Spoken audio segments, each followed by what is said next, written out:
Неделя беше особен ден.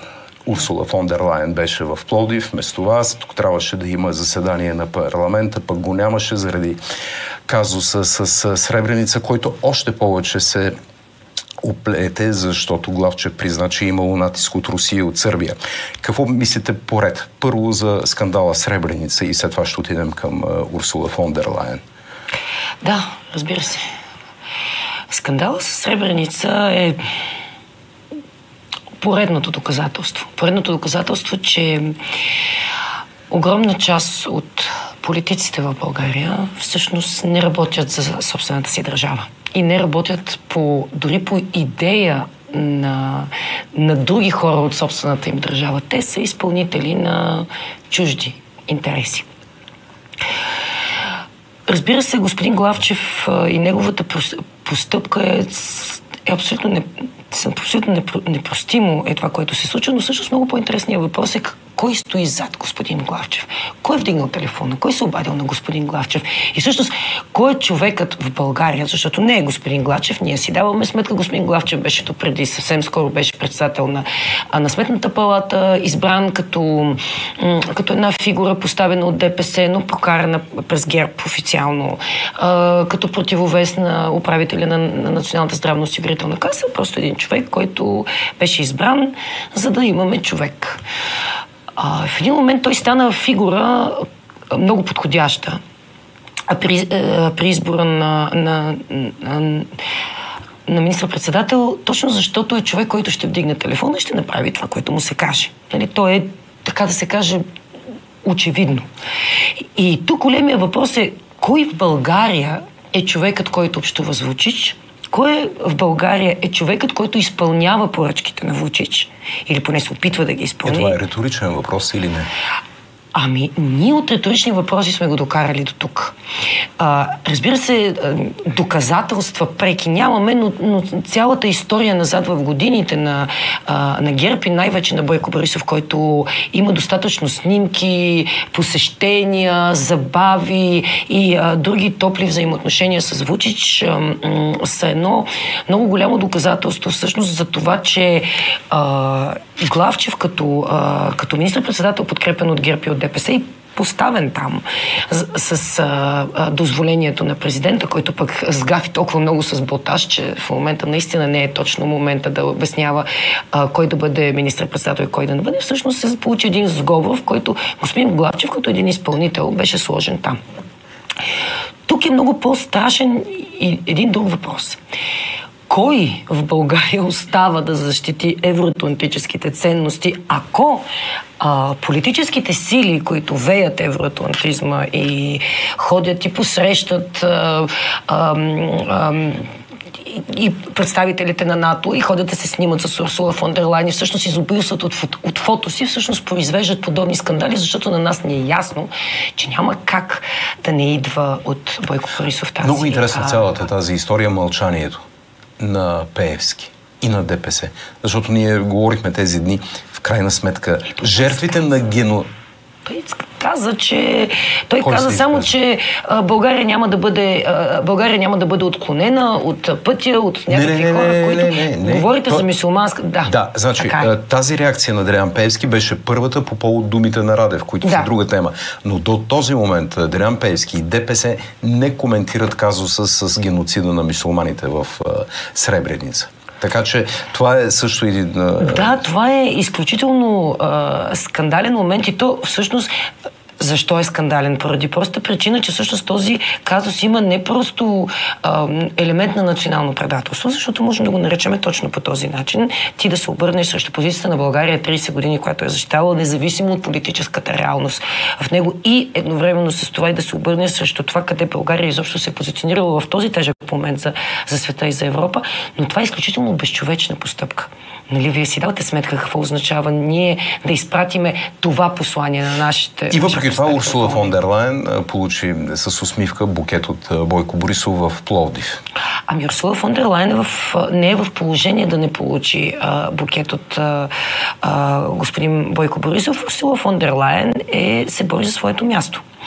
Бори се за мястото си в комисията, бори се за мястото си в НП и ние ставаме свидетели в един, разбира се, много по-голям мащаб на това, което става във всеки един политически живот. И ти просто, за да оцелееш като политическо животно, отиваш и благодариш на Дир Бойко, благодариш на всеки Дир човек, който би могъл да ти осигури съответното мнозинство. Това поставя ли проблем пред вас, пред Демократична България, да бъдете в семейството на Европейската народна партия? Защото Вебер и Урсула фон дер Лайен са в крайна сметка лицата. Върхът на ЕНП, която пък създаде Борисов. Вижте, ЕНП е преди всичко политическо семейство с принципи. Те не случайно всъщност са най-голямото политическо семейство в Европа, защото представляват като принципи и като философия най-голямата част от Европа и всъщност тази част от Европа, която издържа Европа, която произвежда средната класа. И ние от Демократична България, в частност от Да, България, сме истински представители на тази част на средната класа на България, на нейните интереси, на предприемачите, на хората, които произвеждат и хората, които осигуряват брутния вътрешен продукт и крепят социалната система. Така че в никакъв случай не можем да кажем, че нашето място не е там. Разбира се, че е там. Само, че не можем и да отречем, че промени в ЕНП трябва да се състоят. Тоест, и те са персонални. Не толкова като философия, колкото персонални. Ако вие бъдете избрана за евродепутатка в парламента, Европарламента, ще гласувате ли за Урсула фон дер Лайен? Нека стигнем до там, но при всички случаи за мен Урсула фон дер Лайен представлява едно минало не само на Европейската народна партия, нека да бъдем точни, а изобщо на Европейския съюз. Без да има нещо конкретно отрицателно, то ние като Европейския съюз започваме да изглеждаме изключително неадекватни на създалите се обстоятелства, неадекватни на агресията на Русия, неадекватни на положението, в което Украйна се намира, неадекватни на китайската инвазия, неадекватни изобщо на света и начина, по който той много бързо започва да се размества като пластове. И както забелязвате, американската, украинската, руската, турската, всяка една от големите позиции започва много бързо да се придвижва в това море от акули. Само Европейския съюз продължава сякаш да се върти в кръг и да продължава да рецитира едни и същи не много ефективни наративи. Не сте съвсем права, защото Европейския съюз, Европейския парламент не е едно цяло. Нали, разбирате, едно ЕНП, друго са АЛДЕ и така нататък. Нали? Има хора, които ги поставят тези въпроси, други не ги поставят толкова добре. Изобщо говоря, защото изброихте Китай, Турция, Русия. Къде, заради това ли се очаква този възход на крайните националисти? Нали, виждаме, че във Франция положението е драматично. Управляващата партия е наполовина от партията на Марин Ле Пен. Но това е само единия пример, въпреки че трябва да кажа, в Германия Алтернатив фюр Дойчланд се е сринала. Няколко са факторите. Едното е, за мен поне, една известна слабост и наистина, как да кажа, разпад на мотивацията на Европейския съюз да бъде лидер, да бъде наистина на място, където трябва да бъде. Второ, Путин възроди идеята по авторитарните режими. Тоест, това желание и на други хора и те така да бъдат. Тоест, той се заяви и каза, вижте, полуавторитарния режим не е толкова лошо нещо. И в един момент започнаха доста други лидери да се оглеждат и да казват, да, всъщност не е чак толкова лоша тази идея. Това ни заварва отново в една доста слаба позиция по отношение на демокрациите. Ние всъщност виждаме навсякъде, че започва да надига глава идеята за това, не е ли по-лесно всъщност да си караме с един авторитарен режим, толкова по-бързо ще се случи всичко. Тук Европейския съюз трябва най-малкото да покаже скорост. Защото демокрацията е най-ценното, което имаме и ние трябва да я защитим. И Емануел Макрон всъщност беше първият човек, който се осмели да използва силни думи. И наистина, по отношение на крайната десница и националистите. И въобще по отношение на Европа, той пръв се осмели да каже, че Европа е смъртна. И ние трябва да си дадем сметка и всъщност да започнем да приоритизираме спрямо този нов свят. Спрямо това всъщност, което се задава и ние трябва да сме готови, трябва да сме бързи. Госпожо Белобрадова, в България и примерно в Германия или дори в Нидерландия европейският дебат през тази кампания е толкова различен. Защото, както някой беше казал, европейските ценности са изстрадани дори с кръв и с война там.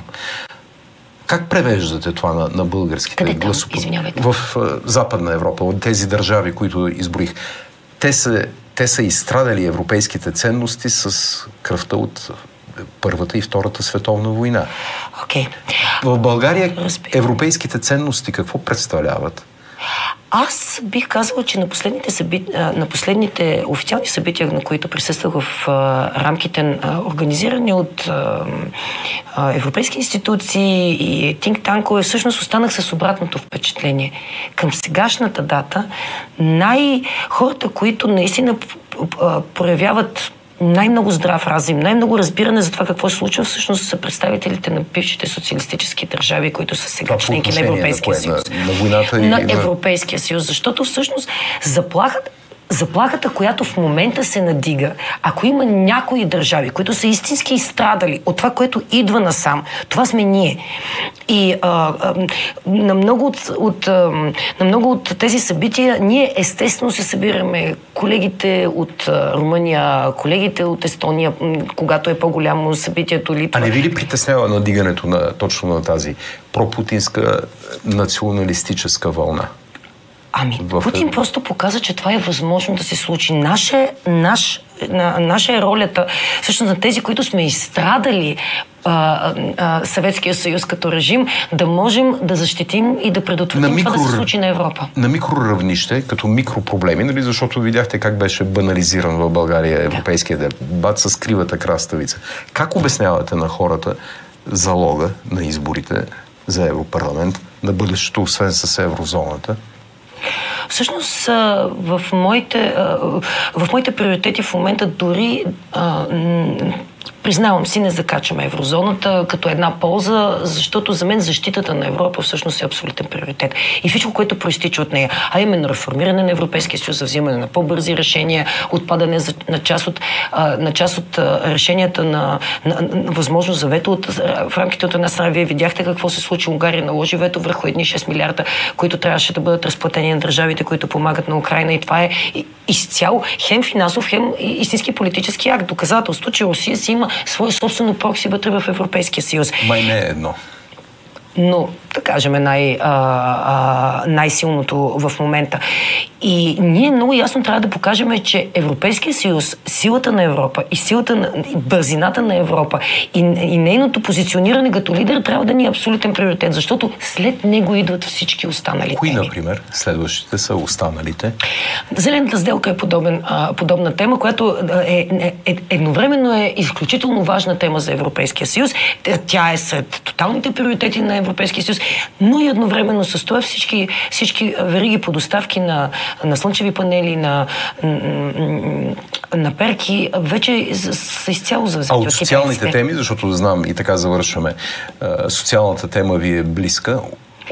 Демографския проблем е най-голямата социална тема за цяла Европа. И той е в принцип тема за целия свят. И как ние всъщност успяваме да защитим работните си места, едновременно с това обаче успяваме да менажираме намаляването на населението и увеличаването на възрастните хора и как да не се чупи социалната система, с която Европейския съюз толкова много се гордее. Всъщност добре. Това е изключително. Успех. Като говорите за Европейския съюз, нали основната тема е и за качеството на живот. Но когато свърши кампанията, ще ви поканя за да говорим за евтаназията, за домовете за възрастни хора, за узаконяването на марихуаната, може би на проституцията и така нататък. Еднополовите. Да, защото това са темите, които интересуват много от хората. Много ви благодаря. Елисавета Белобрадова. Гласувайте с номер 14 за Продължаваме промяната Демократична България.